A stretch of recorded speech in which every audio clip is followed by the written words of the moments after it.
नमस्कार, आप देख रहे हैं कैपिटल टीवी बिहार। मैं हूं आपके साथ सृष्टि शाह। बिहार विधानसभा चुनाव की वोटिंग प्रक्रिया अब पूरी हो चुकी है। दोनों ही चरणों में इस बार रिकॉर्ड तोड़ मतदान देखने को मिला है। बिहार की जनता ने लोकतंत्र के इस पर्व में बढ़ चढ़कर हिस्सा लिया।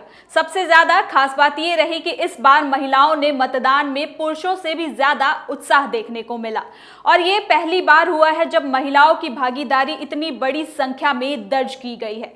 वहीं दूसरी ओर जैसे जैसे मतदान संपन्न हुआ वैसे वैसे विपक्ष ने एक बार फिर ईवीएम पर सवाल उठाने शुरू कर दिए हैं। पूर्णिया से निर्दलीय सांसद पप्पू यादव ने ईवीएम को लेकर गंभीर आरोप लगाए। उनका कहना है कि कई मतदान केंद्रों पर मशीनों में गड़बड़ी की शिकायत सामने आई है, जिसके चलते मतदाताओं को काफी दिक्कत का सामना करना पड़ रहा है। उन्होंने निर्वाचन आयोग से इस पूरे मामले में जांच की मांग भी की है। हालांकि इन तमाम आरोपों और सवालों के बावजूद बिहार की जनता ने चुनावी प्रक्रिया में अपना पूरा भरोसा दिखाया है। मतदान केंद्रों पर सुबह से ही लंबी कतारें लगी रही और लोग अपने मताधिकार का उपयोग करने पहुंचे।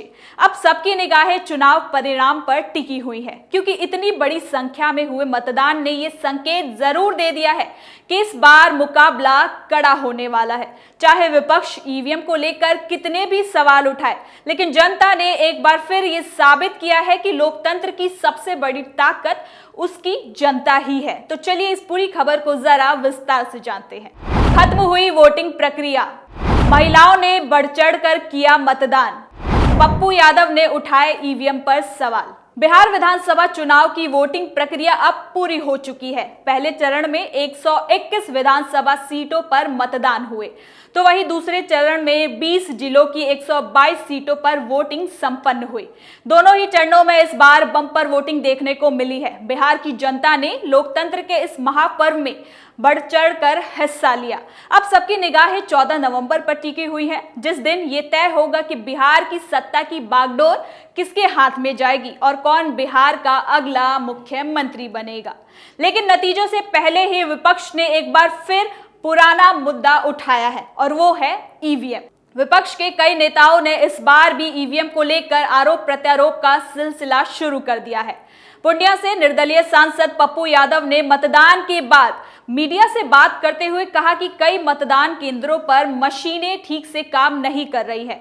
उन्होंने आरोप लगाया कि कुछ जगहों पर मतदाताओं पर लाठीचार्ज किया गया है और माहौल बिगाड़ने की कोशिश हो रही है। पप्पू यादव के इस बयान के बाद चुनावी गलियारों में हलचल और भी ज्यादा तेज हो गई है। उन्होंने कहा कि कई बूथों पर ईवीएम मशीन खराब है, लोग परेशान हैं, ये लोकतंत्र के खिलाफ है।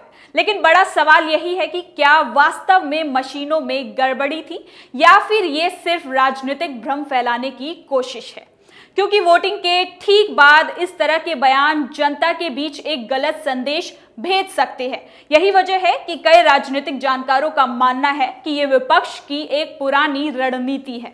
जब भी चुनाव खत्म होता है और नतीजों का समय नजदीक आता है, तो हार की आशंका के चलते पहले से ही ईवीएम को निशाने पर लाया जाता है। आपको बता दें कि पहले चरण के मतदान के दौरान किसी भी बूथ से ऐसी कोई शिकायत निकलकर सामने नहीं आई थी।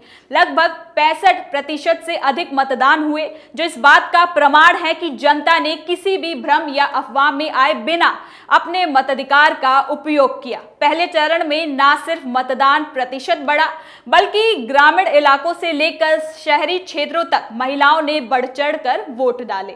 इससे ये साफ होता है कि बिहार के मतदाता अब राजनीतिक बयानों से प्रभावित नहीं होते, बल्कि लोकतंत्र की मजबूती के लिए सजग होकर मतदान करते हैं। दूसरे चरण के मतदान में भी यही तस्वीर देखने को मिली। पूरे बिहार में शांतिपूर्ण तरीके से वोटिंग संपन्न हुई। किसी भी जिले से किसी भी गड़बड़ी या हिंसा की झड़प की खबरें सामने नहीं आई। मतदान केंद्रों पर सुरक्षा के कड़े इंतजाम थे और चुनाव आयोग की कड़ी निगरानी में हर चरण को सफलतापूर्वक पूरा किया गया। चुनाव आयोग ने पहले ही साफ कर दिया था कि इस बार निष्पक्ष और शांतिपूर्ण चुनाव कराना उनकी पहली प्राथमिकता है। इसके लिए सीसीटीवी निगरानी, पेट्रोलियम बलों की तैनाती और तेज मॉनिटरिंग की व्यवस्था की गई थी। इसके बावजूद विपक्ष का ये कहना कि चुनाव निष्पक्ष नहीं है, कहीं ना कहीं उसकी राजनीतिक हताशा को भी दर्शाता है। तेजस्वी के सवालों का चुनाव आयोग ने दिया जवाब। महागठबंधन लगातार ये आरोप लगाता रहा है कि चुनाव आयोग सत्तारूढ़ दल के इशारे पर काम करता है, लेकिन जमीनी स्तर पर हालात इससे बिल्कुल अलग नजर आए। न केवल पप्पू यादव बल्कि आरजेडी नेता तेजस्वी यादव ने भी आयोग पर सवाल उठाए। तेजस्वी यादव ने कहा था कि कई जगहों पर वोटिंग प्रक्रिया में देरी की गई और मतदाताओं को रोका गया। हालांकि चुनाव आयोग ने उनके सभी आरोपों को तुरंत जवाब देते हुए कहा कि किसी भी बूथ पर कोई तकनीकी समस्या नहीं आई, सभी मतदान केंद्रों पर वोटिंग शांतिपूर्ण तरीके से हुई है। आयोग ने ये पहले ही स्पष्ट किया कि जहां कहीं भी मशीन में मामूली तकनीकी दिक्कत आई, वहां तुरंत रिजर्व मशीनें भेजी गई। यानी ये कहना कि पूरी ईवीएम प्रणाली में गड़बड़ी है ना सिर्फ गलत है बल्कि लोकतांत्रिक व्यवस्था पर भी सवाल खड़े करता है। ये बात अब किसी से छिपी नहीं है कि भारत में हर चुनाव के बाद विपक्ष ईवीएम पर सवाल उठाना अपनी रणनीति का हिस्सा मानता रहा है। जब परिणाम उनके पक्ष में आते हैं तो ईवीएम उन्हें सबसे भरोसेमंद लगती है, लेकिन जब जैसे ही नतीजे विपरीत हो जाते हैं, मशीन पर आरोपों की बौछार शुरू हो जाती है। बिहार में भी वही पुरानी कहानी दोहराई जा रही है। विपक्ष ने पहले ही चरण से माहौल बनाना शुरू कर दिया था कि ईवीएम में गड़बड़ी है, जबकि आंकड़े बता रहे हैं कि मतदान रिकॉर्ड स्तर पर हुआ है। अगर मशीनें खराब होती तो इतनी बड़ी संख्या में वोटिंग संभव नहीं थी। दरअसल इस बार विपक्ष के पास ठोस मुद्दों की भारी कमी रही। महागठबंधन ने सीट शेयरिंग को लेकर आखिरी वक्त तक कोई स्पष्ट रणनीति नहीं बनाई। कई सीटों पर आपसी मतभेद खुले तौर पर सामने आए। ऐसे में जब जनता से जुड़ने के लिए कोई ठोस एजेंडा नहीं था, तो ईवीएम का मुद्दा उठाना एक आसान रास्ता नजर आया। पप्पू यादव की पहचान एक जनता से जुड़े नेता के रूप में जरूर रही है, लेकिन लगभग हर चुनाव में वो किसी न किसी विवादों में घिरे नजर आते हैं। इस बार भी उन्होंने मतदान के बाद ये बयान देकर सनसनी फैला दी कि कई बूथों पर लाठीचार्ज हुआ है, मशीनें खराब है और प्रशासन मतदाताओं को डराने की कोशिश कर रही है। हालांकि जब इन दावों की जांच की गई तो चुनाव आयोग या जिला प्रशासन को किसी भी बड़े स्तर पर ऐसी कोई शिकायत नहीं मिली। इससे ये साफ हो गया कि ये बयान सिर्फ राजनीतिक बयानबाजी से ज्यादा और कुछ नहीं है।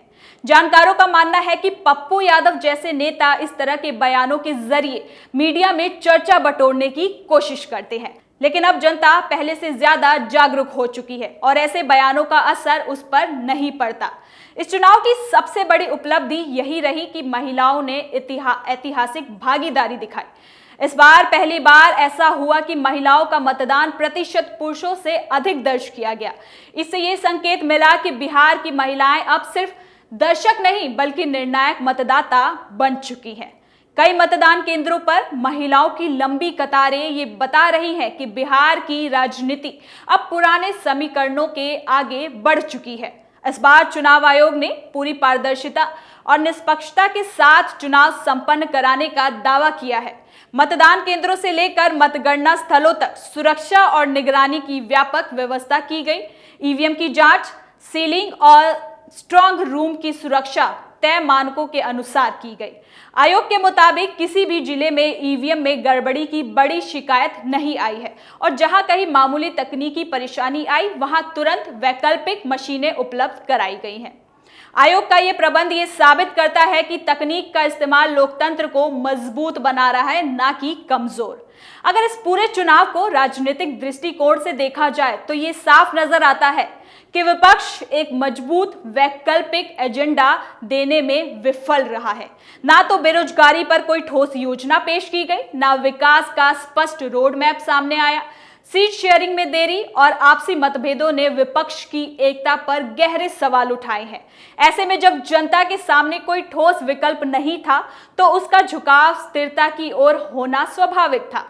यही वजह रही है कि मतदान के दौरान जनता का रुझान एनडीए गठबंधन की ओर अधिक दिखाई दिया है।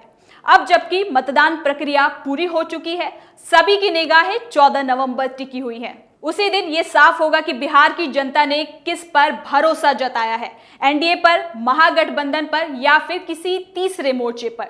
लेकिन एक बात इस चुनाव में साबित कर दी गई है कि बिहार की जनता अब अफवाहों पर और भ्रम फैलाने वाली राजनीति में नहीं फंसती। वो ईवीएम या किसी साजिश की बातों से ऊपर उठकर अपने मताधिकारों का प्रयोग करना अच्छे से जानती है। इस बार का मतदान लोकतंत्र की मजबूती और जनता की परिपक्वता दोनों का प्रतीक बन चुका है। चाहे विपक्ष कितने भी आरोप लगाए, लेकिन बिहार की जनता ने दिखा दिया है कि लोकतंत्र में अंतिम फैसला आखिर जनता का ही होता है और अब वही तय करेगी कि आने वाले 5 सालों तक बिहार की कमान किसके हाथ में होगी, एनडीए, महागठबंधन या किसी और अन्य दल के।